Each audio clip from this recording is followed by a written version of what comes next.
आदरणीय अध्यक्ष महोदय जी, मैं नियम 72(1) के तहत इस विधेयक को पुनर्स्थापित करने पर अपनी सख्त आपत्ति दर्ज करना चाहती हूँ।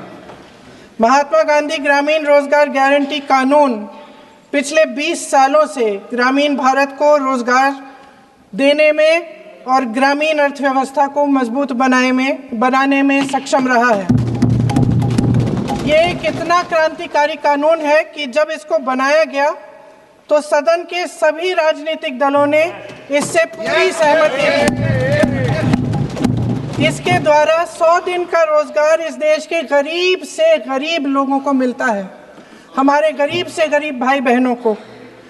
हम सब जनप्रतिनिधि हैं महोदय। जब हम अपने अपने क्षेत्रों में जाते हैं, आप भी जानते हैं, दूर दूर से हमें दिख जाता है कि मनरेगा का कौन मजदूर है।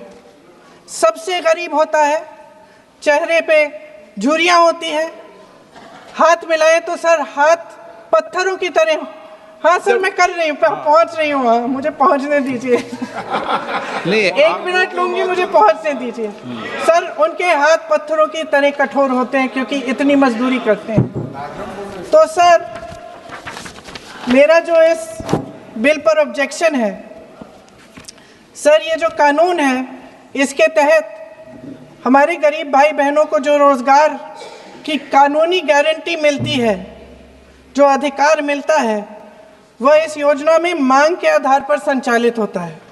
मतलब जहाँ जहाँ रोजगार की मांग है, वहाँ इस योजना द्वारा 100 दिनों का रोजगार अनिवार्य है, देना अनिवार्य है। इसके साथ साथ केंद्र से इसके लिए जो पूंजी जाती है वो भी मांग पर आधारित होती है। यानी कि इस योजना के लिए जितने पैसे जहां भेजने हैं, कितने भेजने हैं, वह जमीनी परिस्थितियों पर आधारित होता है और मांग के आधार पर निर्धारित होता है। सर, इस विधेयक की अनुसूची 1 में उपनियम 4(1) और 4(2) द्वारा केंद्र को इजाजत दी गई है कि वह पहले से ही निर्धारित कर लें कि कितनी पूंजी कहां भेजी जाएगी। इससे संविधान के 73वें संविधान संशोधन को नजरअंदाज किया जा रहा है।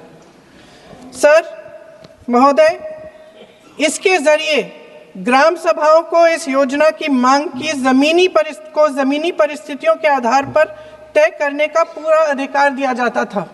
आज वो अधिकार कमजोर किया जा रहा है। सर, आखिर बात है, 1 मिनट, जब आप इस पे पूरी डिटेल चर्चा हो तो आप डिटेल बोलना। इस पे आपकी पार्टी शुरुआत है सर, अभी ये शुरुआत है।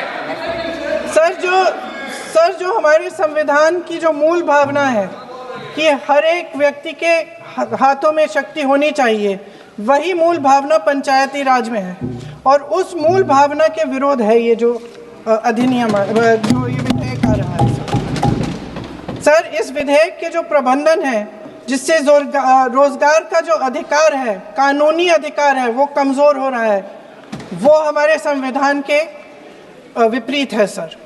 सर ये हमारे इसी सदन ने ये कानून बनाया और इसी सदन ने ये अधिकार जनता को दिया है। ओके। सर, एक और है सर, महात्मा गांधी मनरेगा में 90% अनुदान केंद्र से आता था। इस विधेयक द्वारा ज़्यादातर प्रदेशों में अब 60% आएगा, इसको घटाया गया है। ओके। सर, इससे प्रदेशों की अर्थव्यवस्था पर बहुत भार होगी और खास तौर से ये वे प्रदेश जिनकी अर्थव्यवस्था पहले से ही केंद्र की ओर से जीएसटी के बकाये के इंतजार में है। ओके, माननीय सदस्य। हो गया। सर, इस विधेयक द्वारा केंद्र का नियंत्रण बढ़ाया जा रहा है और जिम्मेदारी घटाई जा रही है। सर, जो 100 दिन का अधिकार आपने 125 करने की बात की है, लेकिन इसमें वेतन की बढ़ोतरी, आपकी जो मजदूरी की बढ़ोतरी है, इसकी कोई बात नहीं है। माननीय सदस्यों। सर, ये सही बात है कि अभी तक जो बकाया है वो ही पूरा नहीं हुआ है। माननीय सदस्य गणों, मैं आपसे सर, आखिरी बात ये है सर कि हर योजना का नाम बदलने की जो सनक है, ये समझ में नहीं आती है। सर जब जब ये किया जाता है, जब जब ये किया जाता है तो सरकार केंद्र को पैसे खर्चने पड़ते हैं। माननीय सदस्यों, मैं आपसे आग्रह करता हूं, ये सर आप पोस्टर रख दे नीचे। मैं ये रख दूं? नहीं, आप पीछे वाले माननीय सदस्य, आप 72 में नियम में विरोध कर दें आप। ठीक। सर आखिरी पॉइंट है कि बिना चर्चा के, बिना इस सदन की सलाह लिए इस तरह से जल्दी जल्दी में विधेयक को पास नहीं होना चाहिए। सर ये विधेयक वापस लिया जाना चाहिए। इसके बदले में सरकार को एक नया विधेयक पेश करना चाहिए। खत्म करूं? महात्मा गांधी जी मेरे परिवार के नहीं थे, लेकिन मेरे परिवार जैसे ही हैं और इस पूरे देश की यही भावना है सर। नो, सर इस पूरे देश की यही भावना है। नो, माननीय सर आखिरी बात, सर आखिरी बात यह है कि गहन जांच पड़ताल और व्यापक चर्चा के लिए इसे कम से कम स्थायी समिति के पास भेजा जाना चाहिए और कोई विधायक किसी की निजी महत्वाकांक्षा, सनक और पूर्वाग्रहों के आधार पर न तो पेश होना चाहिए और न ही पास होना चाहिए। धन्यवाद। माननीय सदस्य, लॉन्ग डिस्टेंस वाली लंबी रातों को या नॉन स्टॉप वाइब बोले बोले सूर्या को या 50 सालों से इंडिया का भरोसा है सूर्या, तभी तो आज भी इंडिया बोले सूर्या को यार।